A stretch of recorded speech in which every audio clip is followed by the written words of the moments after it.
বন্যপ্রাণীর সংখ্যা বাড়ছে। এই মুহূর্তে যে রিপোর্ট পেশ করা হয়েছে তাতে করে কিছুক্ষণ আগে দেখাচ্ছিলাম যে এশিয়ান লায়ন কিংবা ভারতীয় সিংহের সংখ্যাটা যেমন বাড়ছে ঠিক তার অন্যদিকে বাড়ছে বাঘের সংখ্যা।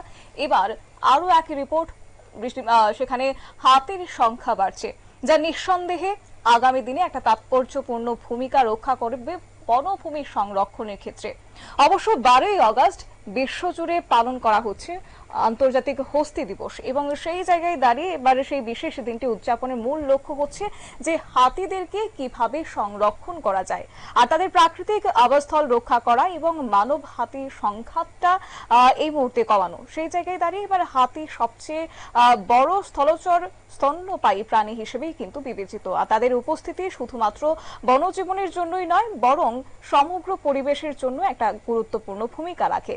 পাশাপাশি আফ্রিকার সাভান্না বা এশিয়ার ট্রপিক্যাল বনে হাতি খাদ্যচক্র এবং গাছপালার বীজ ছড়ানোর একটা গুরুত্বপূর্ণ ভূমিকা পালন করে। গত কয়েক দশকে হাতির সংখ্যা দ্রুত কমে গেছে, আর এটা ছিল তার প্রধান কারণ, যেখানে শিকারী এবং দাঁতের সংখ্যা, দাঁতের জন্য হত্যা, পাশাপাশি বনধ্বংস এবং আবাসস্থল হারানো, মানব হাতি সংঘাত, অবৈধ বন্যপ্রাণী ব্যবসা। আর সেই ক্ষেত্রে রাষ্ট্রসংঘের তথ্য অনুযায়ী প্রতি বছর কয়েক হাজার হাতিকে দাঁতের জন্য হত্যা করা হয়। আর এই মুহূর্তে সেভ দ্য এলিফ্যান্ট কেবল একটি স্লোগান নয়, বরং এটি একটা প্রয়োজন, এবং বিশ্বের বিভিন্ন বন্যপ্রাণী সংস্থা যেমন ওয়ার্ল্ড লাইফ ফান্ড কিংবা elephant voice wild life source হাতি রক্ষায় কাজ করছে।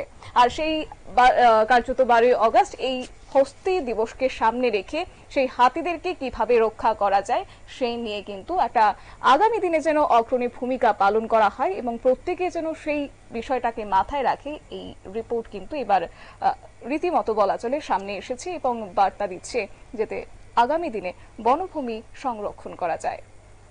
নিয়ে নিচ্ছি ছোট্ট একটি বিজ্ঞাপন বিরতি, সঙ্গে থাকুন।